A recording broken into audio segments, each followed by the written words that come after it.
বিয়ে বাড়ি গিয়ে বরের কাছে খুব বকা খেলাম।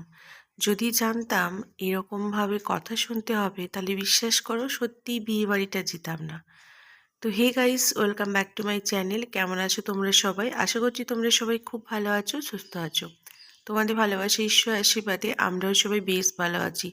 তবে জানো তো আজকে আমাদের এখানে খুব ঠান্ডা, মানে এতটাই ঠান্ডা যে তোমাদেরকে বলে বোঝানো যাবে না, মনে হচ্ছে যেন আমি কাশ্মীরে চলে এসেছি। তো যাই হোক, দেখো, ঝটপট করে একটু মেকআপ করে নিয়েছি, একটা টিপ পরে নিয়েছি, কাজল, একটু লাইনার।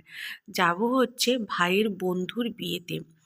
তো ভাইয়ের বন্ধুর বিয়ে, আমার পাড়ারই বিয়ে এটা, ঠিক আছে। এখানে সোনাই বাবাও রেডি হয়ে গেছে। তো চলো তোমরাও সবাই সঙ্গে থেকো। আর এটা হচ্ছে একটা নন বেঙ্গলি বিয়ে বাড়ি। তো এই হচ্ছে বর আর বউ, দেখতেই পাচ্ছ স্টেজে বসে আছে।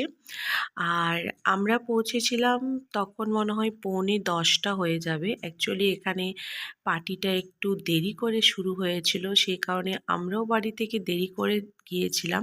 আর সেই দিনকে আমি একটা লাইভ করছিলাম, তোমরা নিশ্চয়ই দেখেছো, রেডি হয়ে পিসি বাড়ি গিয়েছিলাম। আর এই যে ফোন দিচ্ছে, এটা হচ্ছে আমার ভাই, ব্লু জ্যাকেট এটা। তো ভাই থাকে বাইরে, ভাইয়েরই বন্ধু এটা। তো ভাইয়ের লুকটাও তোমাদের সাথে শেয়ার করব। ভাইয়ের জন্য মেয়ে দেখা চলছে। জানি না আমাদের বাড়িতে লক্ষ্মী কবে আসবে, কবে এরকম আমরা অনুষ্ঠান বাড়িতে আনন্দ করতে পারবো। তবে আমাদের বাড়িতে মানে দুটো বিয়েবাড়ি হবে, একটা আমার বোনের আর একটা হচ্ছে ভাইয়ের। তো দুজনের জন্যই সম্বন্ধ দেখাশুনো চলছে।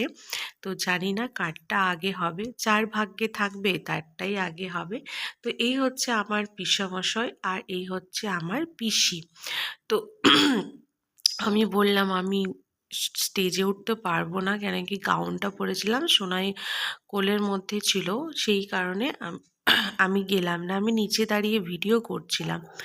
আর পিসি আর পিসামশাই গেল নতুন বইয়ের সাথে দেখা করতে। আর একটা কথা তোমাদেরকে বলি, তোমরা শর্ট ভিডিওতেও দেখেছো যে বর আমাকে কেন বকা দিল। তার কারণ এটাই, এক তো শীতকাল, আমাকে মানা করেছিল যে যেতে হবে না। তারপর হচ্ছে অনেক রাত হয়ে গেছিলো, আমরা গিয়েছি যখন তখন বাজছে তো 9:45 বললাম। তারপর ওখানেই খাওয়া দাওয়া করে আমাদের বেরোতে বেরোতে 10:30 বেজে গেছিলো। আর 10:30টার সময় সোনাইয়ের বাবা চলে আসে।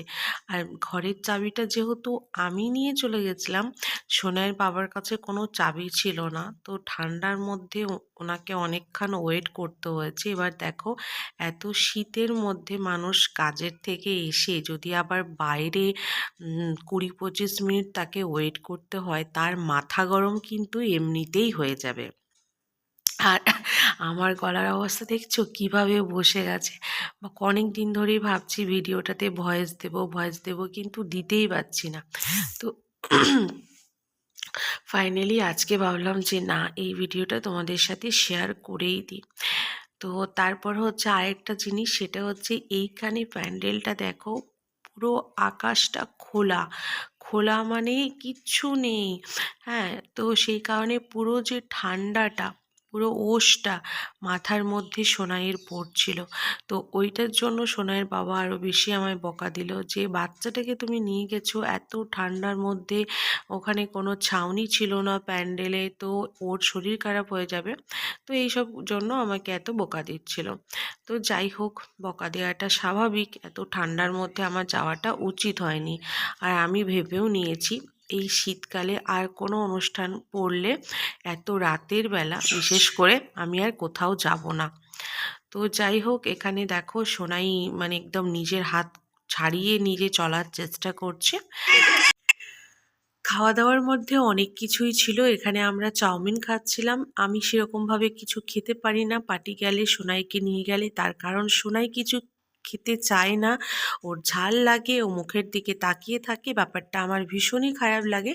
তো পাঁপড়, মিষ্টি, রায়তা, তারপরে এখানে ছিল ফুচকা, ফুচকা ছিল, লিট্টি ছিল স্টার্টারে, আর ছিল তোমার চাউমিন, আর একটা ছিল আর একটা বেবি কর্ন ছিল, এইসবগুলো ছিল। আর মেইন কোর্সে এদের বিহারি পার্টিতে খুব একটা ননভেজ থাকে না, ভেজই ছিল। ভেজ রাইস, ডাল, একটা সবজি, পনিরের তরকারি, মিষ্টি, পাঁপড়, চাটনি আর হচ্ছে রায়তা। তো এই ছিল খাওয়া দাওয়া। খাওয়া দাওয়া আমরা মোটামুটি করলাম। সোনা একটু মিষ্টি খেয়েছিল। তারপরে দেখি সবাই মিলে এখানে ডিজে বাজছিল, সবাই ডান্স করছে। তো সেটা দেখে আমার তো মন একদম আনচান করছিল যে আমিও ডান্স করি, কিন্তু না, নিজেকে কন্ট্রোল করতে হবে। যেহেতু এটা নিজের বিয়েবাড়ি না, একটু বাইরে। তো এখানে যদি আমি ডান্স করি ভীষণ হাসাহাসি হয়ে যাবে ব্যাপারটা, বাট এই মেয়েগুলোকে দেখে আমার খুব নাচতে ইচ্ছে করছিল। আর আমি বসে বসে খালি এই কাকুটার নাচটা দেখছিলাম, এত সুন্দর উনি স্টেপ দিয়ে দিয়ে ডান্স করছিলেন, মানে আমার ভীষণ ভালো লাগছিল। তো ভাবলাম চলো তোমাদের সাথেও একটু শেয়ার করি। উনি হয়তো অনেকটা লাল জল খেয়ে ফেলেছেন, কিন্তু তারপরেও যে এত সুন্দর করে স্টেপ দিয়ে দিয়ে ডান্স করছিলেন, এই ব্যাপারটা আমার ভীষণ ভালো লেগেছে। তো চলো ভিডিওটা শেষ করলাম। সবাই ভালো থেকো, সুস্থ থেকো, দেখা হচ্ছে নতুন একটি ভিডিও।